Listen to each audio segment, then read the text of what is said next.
Welcome to Mormon Book Reviews, where an evangelical encounters the restoration. I'm your host, Stephen Pinecker, and I am so thrilled about these two people who are coming on my program. They're both very good friends. And before we get started, I just wanted to just say one thing, folks, because I think this is kind of key. I popped this up here. This is my new channel, the Utah Interfaith Forum.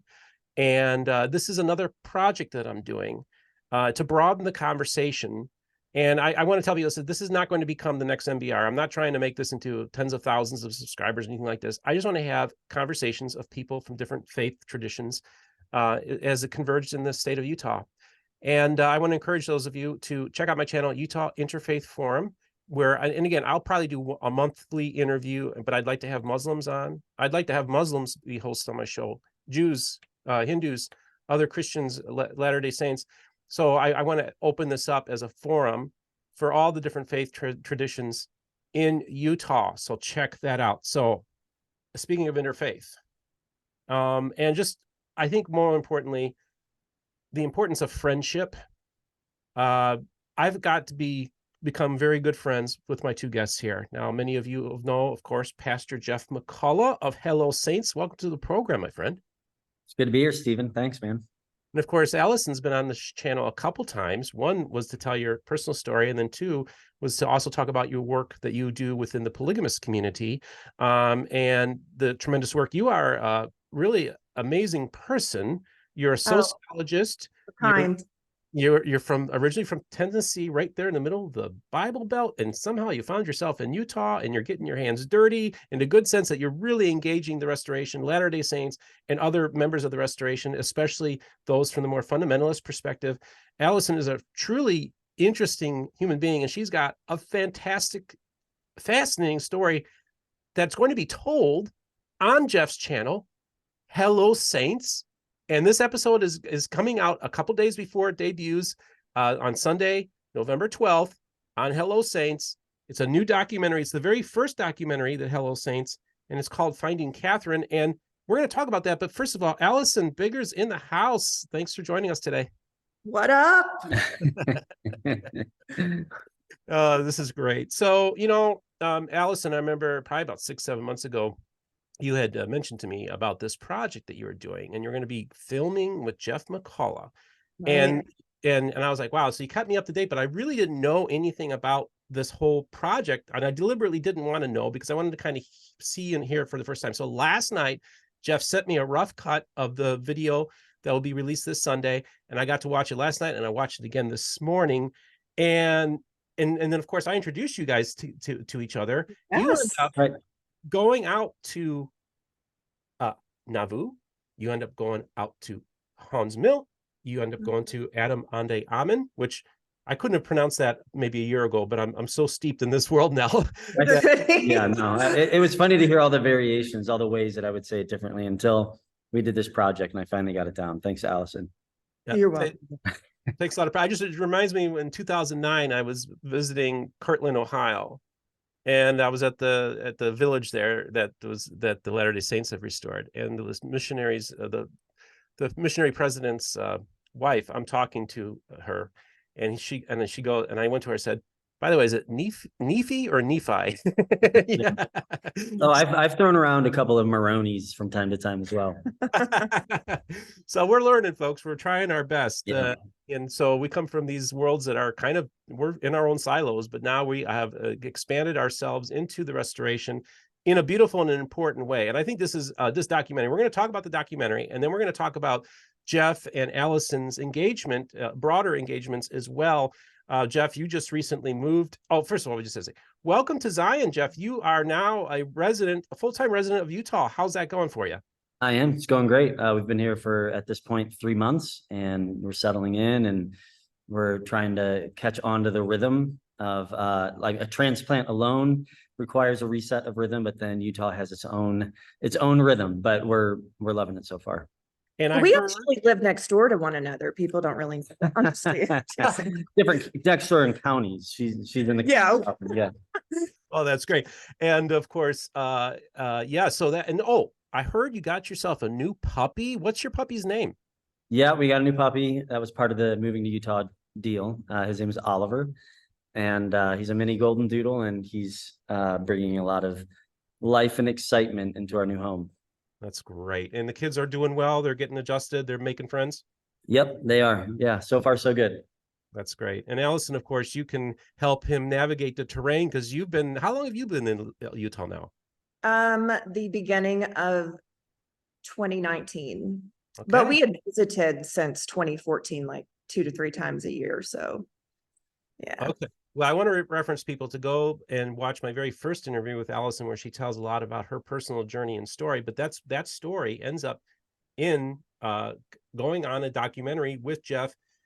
And it's a phenomenal story. It's fascinating. And by the way, folks, I just want to give out a shout out to Center Point Church in Orem, Utah. The incoming pastor, Mike Smith, was very gracious to let them use the set today. So shout out. And by the way, I did have the opportunity to attend services there last February, and I met the founding pastor. What's the founding pastor's name again, Jeff? Scott McKinney.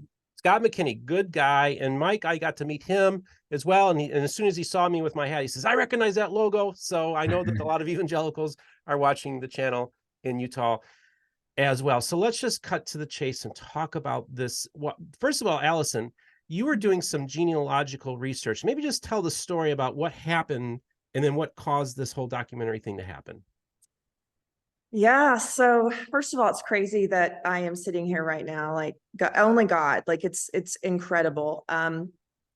It'll be a year ago at the end of this month. There is a famous and well-known country song called You'll Never Leave Harlan Alive. And it's based on coal mining. And it's written by a gentleman who has, we shared the same last name as in my maiden name. And quite honestly, the gentleman looks a lot like me. He's some of my facial features. It's quite interesting. But all of a sudden I was listening to the song and I thought, I swear I've got to be related to this guy. So I opened up a couple of accounts on different websites.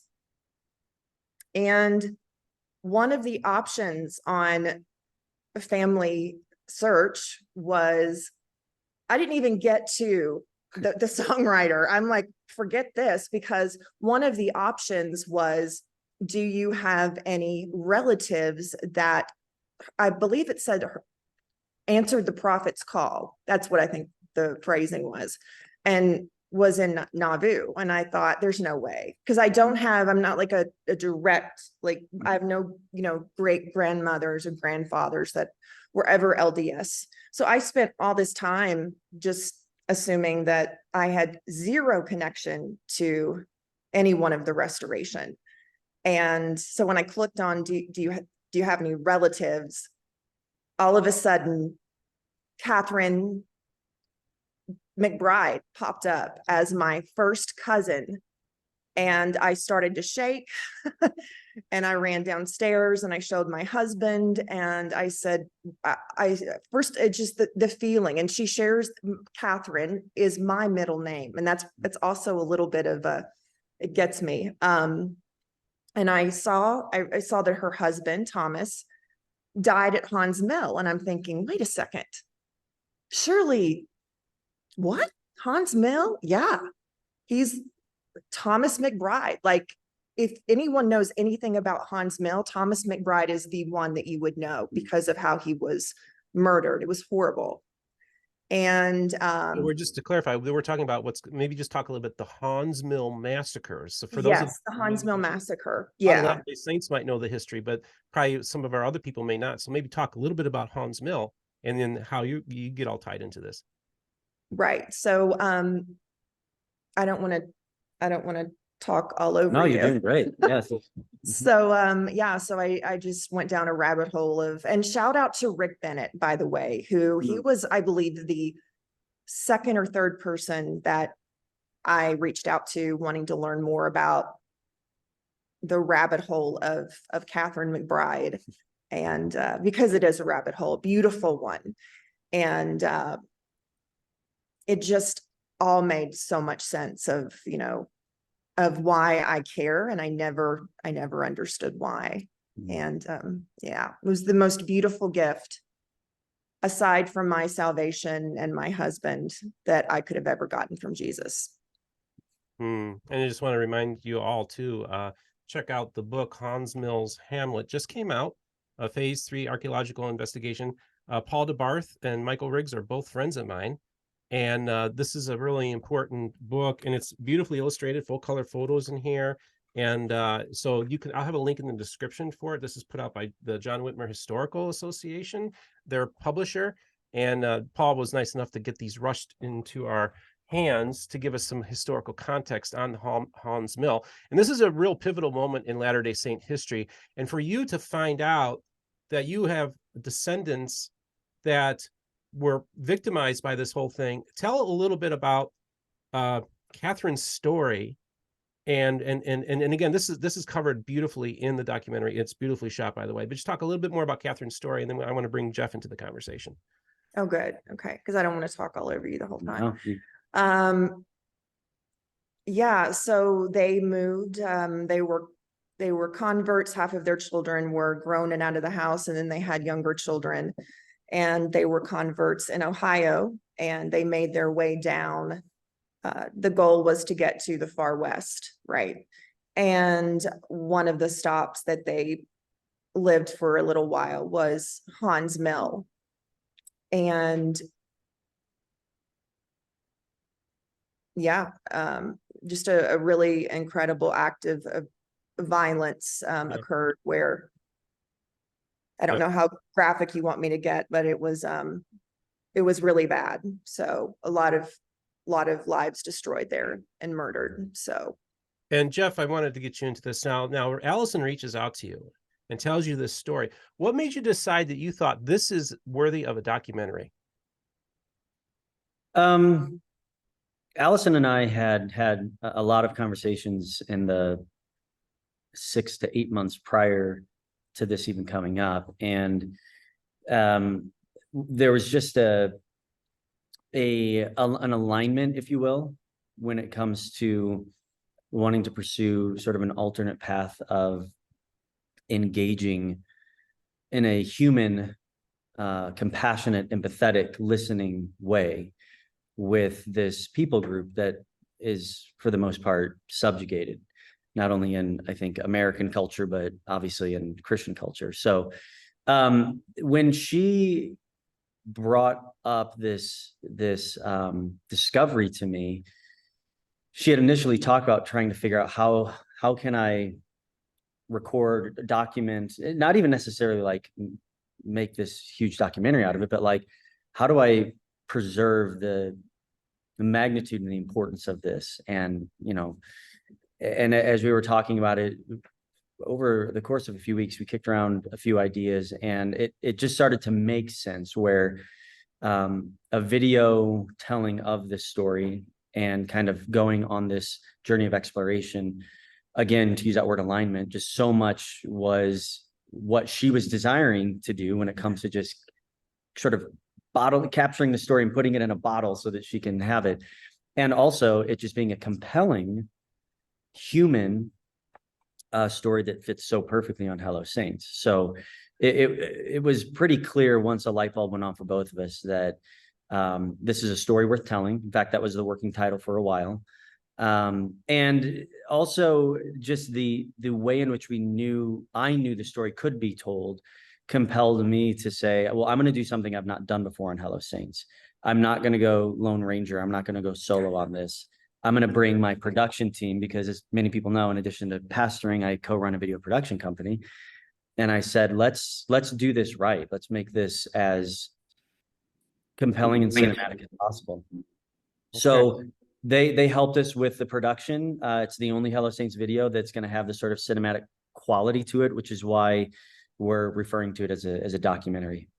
Okay, so I just should have done a sound check to make sure this works. So let me know if the sound works. But you actually posted a 30-second clip, or a minute-long clip on your channel, Hello Saints, which is closing in on 60,000 subscribers. Congratulations, Jeff. And let's make sure this, I should have checked, work with us folks here. What happened on that day in 1838 that is now known as the Hawns Mill Massacre?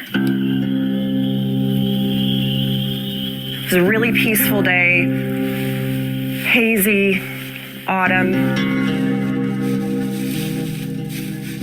200-something people coming in really fast, shooting like crazy, and it happened so fast, there was no time to defend themselves.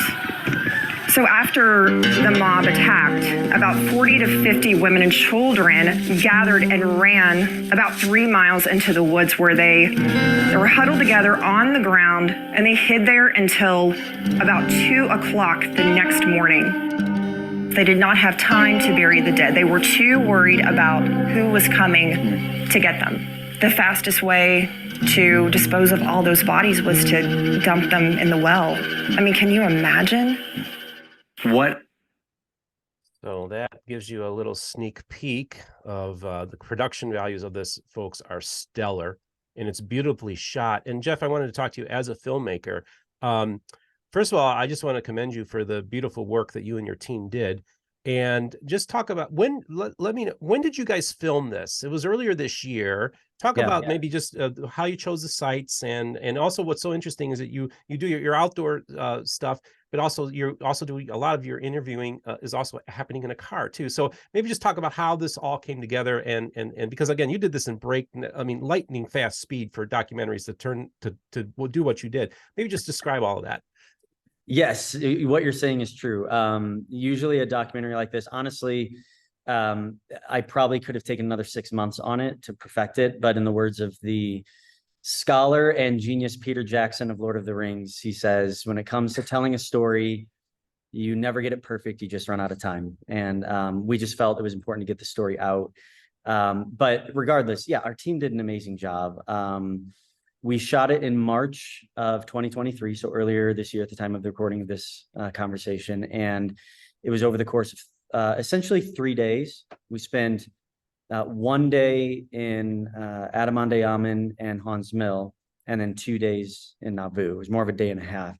As a matter of fact, one interesting kind of fun tidbit here is we covered a lot of ground in Nauvoo over those 2 days, so much to the point that there's one whole section that didn't make the cut, that I'll be releasing as a completely separate video on Hello Saints. And that is Allison and her husband just did an awesome job surprising me with some Latter-day Saint ancestors that I have. Which was really fun. Yeah. That was like Christmas to me. So we shot that in the, I can never say his name right without the tongue twister, Wilfred Woodruff Bed and Breakfast in Nauvoo. And yeah, again, there are so many layers and so many angles to this story. Whenever you do anything creative, whether it's make a video, write a song, whatever, there are times where the writer's block, it eludes you. You just can't put the pieces together. And there are other times when the song writes itself or the story writes itself. And I very much felt that's what was happening over these 3 days as we were piecing this together. Okay, so now let's talk about the individual sites. I've been to Nauvoo. I haven't had a chance to get out to Hawns Mill nor Adam-ondi-Ahman. These are sacred spots, and so for people within the restoration, this is their touchstones. Literally, a stone that they believe Adam interacted with there as a sacrifice. Talk about what was it like to engage, and I want both Allison and Jeff to chime in here, to engage restorationist sacred spaces. Well, before we took the trek, if you will, my husband and I, out to where Jeff and the film crew were, I was able to ask several people that were either fundamentalist or mainstream Mormon, mainstream LDS, what the meaning of Adam-ondi-Ahman was to them and what they believe. Most of them had similar beliefs. And there was a couple of people, again, two completely different groups of people under the restoration that gave me powerful information, because when I went, it was very important to myself and Jeff that we realize how significant Adam-ondi-Ahman is to these people, to our people, if you will. And we wanted to honor that. We wanted to go in honoring the sacredness of this land to so many people. So Yeah, and that's part of the journey that I've been on, is as an outsider sort of entering into this space. I mean, Nauvoo is a perfect example. I grew up in a suburb of St. Louis in Illinois, and my family, we ran all around Illinois, you know, took fifth grade field trips up to Springfield and did the Abraham Lincoln stuff. My dad would come home from work 3 or 4 times a year on a Friday and say, I want to go to Chicago. So we'd all get in the car, and by 9 o'clock that night, we're at the River North District, Best Western, and we'd hang out in Chicago all weekend. My parents, you know, would go to wineries and bed and breakfast. So we knew I've known all about Illinois. It's my home state, the land of Lincoln, and never heard Nauvoo. I've never heard of it before. So when I went there, and this is something that's talked about in the sort of the epilogue piece that isn't even necessarily making it into the main video. When I went to Nauvoo for the first time, I'm like, how have I not heard of this place? Like, it's a 19th century time capsule. So it's historically just immersive, but it's also religiously significant to so many people. And I had that same kind of profound feeling in each of these places, Adam-ondi-Ahman, Hawns Mill, and now I'm able to experience it even out here in Utah. I'm going to be releasing a video in a couple months where I find other spots that are significant to Latter-day Saints that anybody outside of the Restoration probably hasn't heard about. But I think that's why two Protestants endeavoring here and giving space for, you know, that dignity and that respect and even reverence, even though it's not something that in our faith heritage is connected to us from a belief standpoint, the personal tie that we apprehended is really the main point here. It's about people. It's about connecting with a group of people and with, you know, family members and all that. Like it's when religion gets in the way of people that we're missing the point. exactly. And I think that's what makes this project really compelling. Very good. Yeah. And we're gonna get to that, but I wanted to also just give a shout out to the community of Christ, who have done a phenomenal job restoring, and they've been great custodians of these important historic sites. Most of the historic sites in Nauvoo are operated and overseen by the community of Christ. And I'm very, very good friends with Lachlan Mackay, direct descendant of Joseph Smith, an apostle in that church, and he's part of the historians team, and as well as with Barbara Walden, a good friend of mine. And I had the privilege last year for when we actually, Jeff, the first time we actually physically met was last summer at the dig that Paul DeBarth was in charge of, with the excavation site. That's when we first met. Well, later that day, Rick and I get a personal tour of buildings that Locke has keys to that most people don't have access to. So we got to go into buildings, and Jeff was out filming, and we got a personal tour from Locke. So I just want to thank, first of all, the community of Christ. I want to honor you for the tremendous work you're doing. I want to thank you for the friendship that I have with the church. And, you know, maybe just speak to that, how beautiful it's really. Nauvoo, you know, Joseph Smith says that Nauvoo stands for beautiful place, a beautiful place. And I don't know I think that's a pretty apt description. It's right there on the banks of the Mississippi. It really is a beautiful place. Yeah, I mean, as someone who lives in Illinois, most of the towns are, you know, former farming or mining towns that are kind of falling apart at this point. So to have this jewel of history on the banks of the Mississippi that I know has in large part been preserved by the community of Christ. In fact, one of the areas that we spent most of the time filming and talking was down by the homestead, the Smith homestead and the Joseph Smith house, and where the graves are. And that's all maintained by the community of Christ. And they do a beautiful job. And again, that's part of this sort of the interesting aspect of this, because even in like Independence, you know, and you've got the temple lot right next to the community of Christ temple.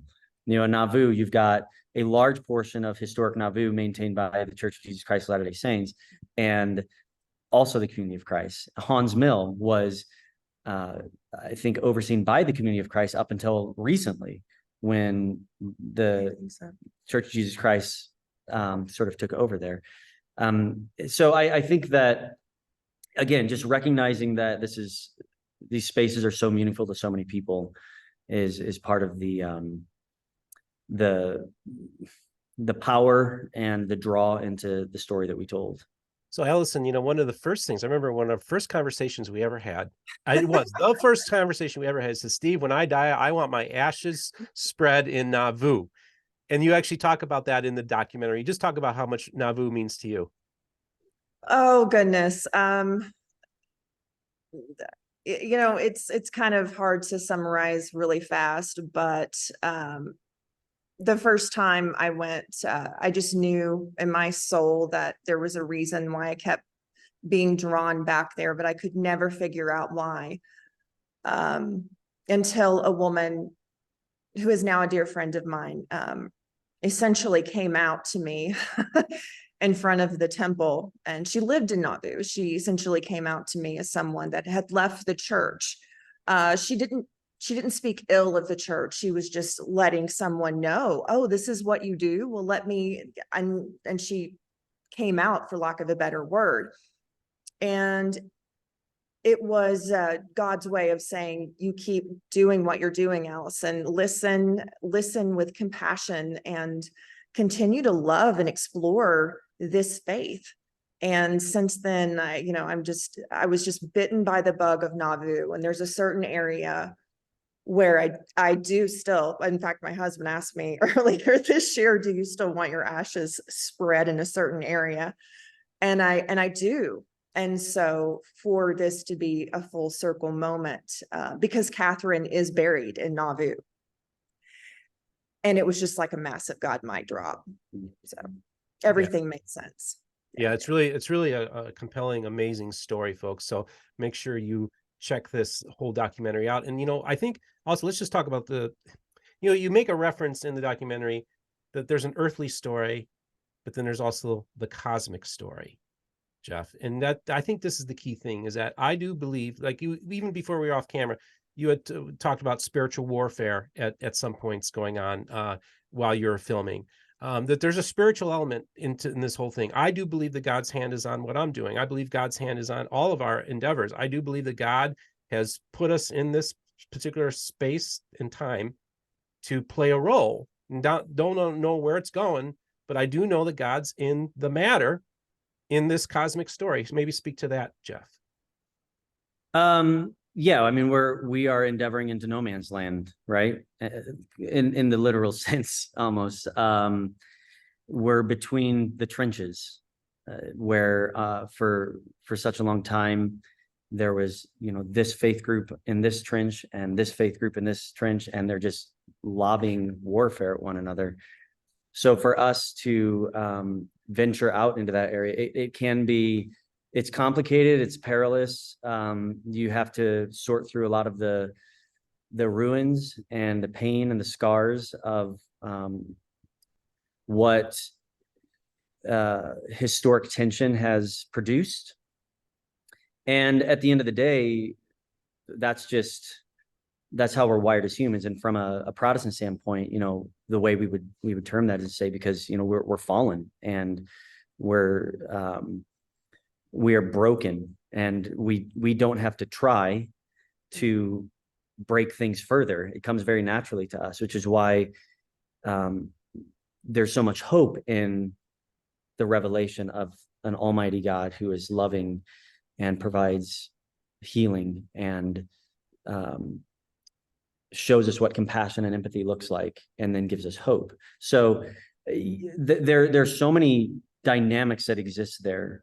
Both, socially, historically, but spiritually, that it's a lot to walk through. And I think it's one of the reasons why a lot of people just don't go there. That it's more comfortable to stay within our tribe, within our trench. But yeah, it's a bit naive to think that stepping out there isn't going to come with its own barriers and even its own perils. And that was a lot of our conversation on and off the camera. a lot of it off camera, because there's no mold to this. There's no template. We're involved in something that has not been done this way. But that's why we feel like it's worth doing. I think the key thing is the conversation at the very end. Okay. And one of the things that really stuck out to me was when you said, we are different. We're very different, but that gives us a reason to draw closer to each other. I thought that's revelation right there, my friend. Yeah. I mean, how often do we use our differences as an excuse to divide? As opposed to there's beauty in contrast. There's beauty in juxtaposition. I oftentimes feel I get the image in my mind of a stained glass window. I mean, we look out windows all the time and it's uniform and it's clear and we can see right through it. And yet how beautiful is a stained glass window that is all of these different shapes and colors refracting and reflecting the light differently. Even some of them with sharp edges, you know, with metal dividing them. And yet when you put it all together, it's such a beautiful picture. And I think we miss that when we don't draw together just because we're different. Yeah. So it is beautiful. You know, I was talking to the local pastor here, actually the person who baptized me, Pastor Phil, in the community I live at here. And I told him, I said, you know, Pastor Phil, I said, I know I'm blessing Latter-day Saints, but I said, but they're also blessing me.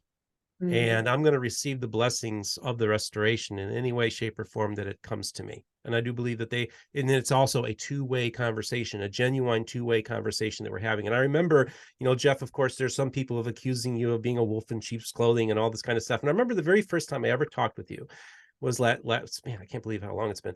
The very first time I talked with you, I really felt like, okay, this guy is not trying to convert people. He's genuinely curious about this whole thing, coming into this, not knowing anything really about Joseph Smith, the Book of Mormon, or anything like this. Now your journey has taken you to reading through the Book of Mormon, engaging Latter-day Saints, visiting General Conference, visiting a temple. Your wife, she's been blessed by the Latter-day Saints as well. It's a very interesting journey that you've been on. I just want you to maybe talk a little bit about that. Yeah, I mean, one of the major themes in this whole experience for me with Finding Catherine, the documentary, was the reminder that the Lord kept giving me is how often Jesus was willing to set aside doctrinal differences to apprehend the soul or to connect with the person. He did not align with the doctrinal conclusions of the Pharisees. And yet, under the cover of darkness, he had a profound conversation with Nicodemus. He was breaking cultural expectations and even religious expectations to sit with the woman at the well in the heat of the day and to say, you worship there, we worship here. That's not what I'm concerned with. He was willing to set aside doctrinal differences to really connect with the person. He did it. He calls us all to it in the parable of the Good Samaritan. I mean, that would have been so jaw-dropping provocative for him to say that of the rabbi and of all these other people, it was the Samaritan that was willing to put doctrinal differences aside to tend to the needs of the person that was in distress. So I think that that's what this whole thing is for me personally. It's remaining honest about my convictions and what I believe to be true, but a willingness to set that aside from time to time so that we can just connect on a human level and understand each other and love one another. And honestly, truly, like I believe that was Jesus's example. And sometimes we miss that. Wow, that's great. You know, I just want to thank both of you. Allison, what a tremendous story. The documentary called Finding Catherine comes out on Sunday, November 12th on the Hello Saints. And apparently there's going to be a second documentary of some sort that's going to be coming out about this as well, which is very exciting. So we'll have you back on to talk about that. I hope to get out to Utah to actually do a sit-down interview with the two of you. we'll hopefully can coordinate that down the road as well, because I'm sure there's going to be a lot of people that are going to have a lot of questions and comments about this film when it debuts. And so we maybe want to have another conversation where we can answer questions, and maybe people might want to know some of the behind the scenes stuff and all this kind of stuff. Allison, any final words you'd like to share with the audience?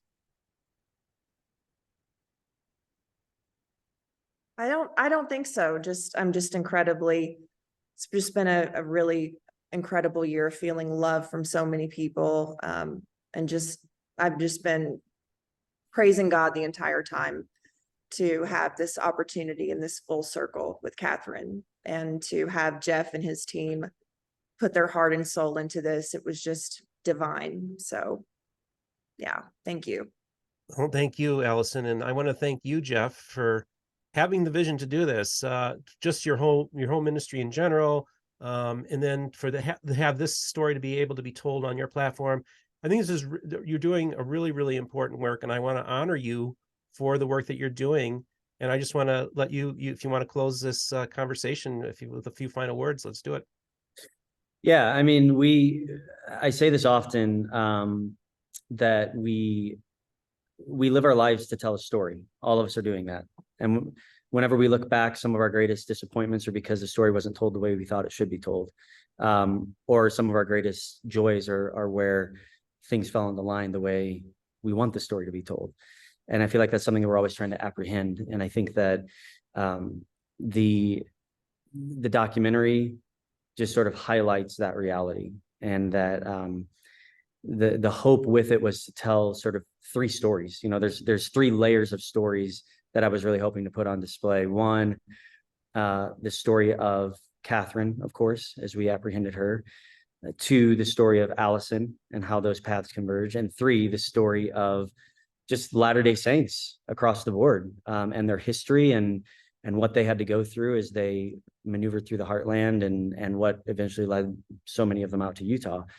So where we have the chance to connect with each other and to hear each other's stories is what this is all about. And obviously, you know, you alluded to it earlier, Stephen, how all of our stories converge and how it fits in the grand story of who I would say is the main character, and that is the Lord. I thought you were going to say you. Well, I mean, supporting cast. But yeah, I mean, what an honor to not just mindlessly go through our lives and try to get through a day, but to really to understand the story and see how we fit into it. So I hope everybody can check it out. And whether you're a Latter-day Saint, evangelical, or, you know, anything else, I think that personal storytelling element will hopefully be meaningful and compelling to you. Yeah. And you will be moved by this, folks. You will cry. Yeah. It's a very powerful story. You will? Yes. Well, you guys cried. And I'll tell you what, it's an amazing story. Check it out. Make sure you leave comments in the description. I'd like to get your responses to, first of all, this interview, but also when you go see the documentary. I'd like to hear what your thoughts are on it as well. Also, just a reminder that we do have a website that has a merch store, mormonbookreviews.com, where you can get hats and mugs and all sorts of different things. Also, for those of you who'd like to financially support us, we do have links on Patreon, Venmo, as well as PayPal. And I want to thank all those who are supporting this channel, Mormon Book Reviews. I really am grateful to all my financial supporters. It really does mean a lot. And just remember, the most important thing is this, folks. Remember, all the voices of the restoration will be heard here on Mormon Book Reviews.